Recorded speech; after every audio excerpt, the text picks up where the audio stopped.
Hello बच्चों, तो चलिए इस प्रश्न को पढ़ते हैं। यदि वृत्तों x square plus y square plus 2x plus 2ky plus 6 बराबर जीरो व x square plus y square plus 2ky plus k बराबर जीरो परस्पर लंब कोणीय हैं, तब k का मान है विकल्प ए 2 या -3/2, विकल्प बी -2 या 3/2, विकल्प सी 2 या 3/2 और विकल्प डी -2 या 3/2।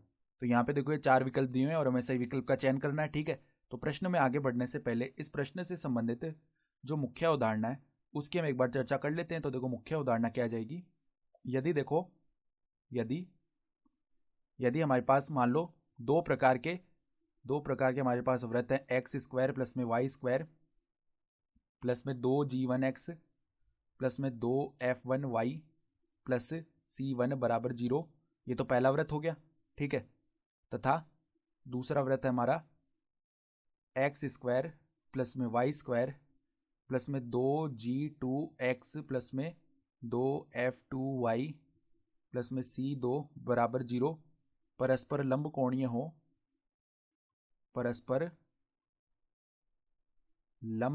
हो तो हम क्या जानते हैं, अगर दो वृत्त लंबकोणीय होते हैं ना तो क्या संबंध आता है कि दो गुणा में क्या आता है g1 g2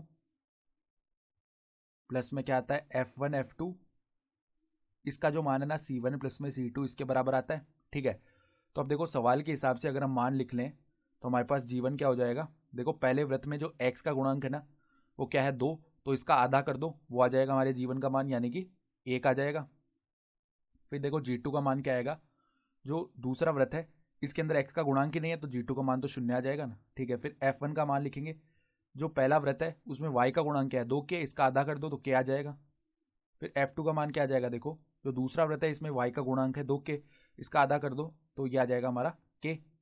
ठीक है, फिर देखो यहाँ पर c1 का मान लिख लो, पहले वृत्त में अचर पद 6 है और c2 दूसरे वृत्त में अचर पद k है, तो बस मान रख दो यहाँ से। तो क्या बनेगा, देखो 2g1 g2 यानी कि 1 गुणा में 0 प्लस में देखो f1 f2 यानी कि k गुणा में k यानी k स्क्वायर बनेगा, बराबर में देखो c1 प्लस में c2 यानी कि 6 प्लस में k, तो 6 प्लस में k बन गया।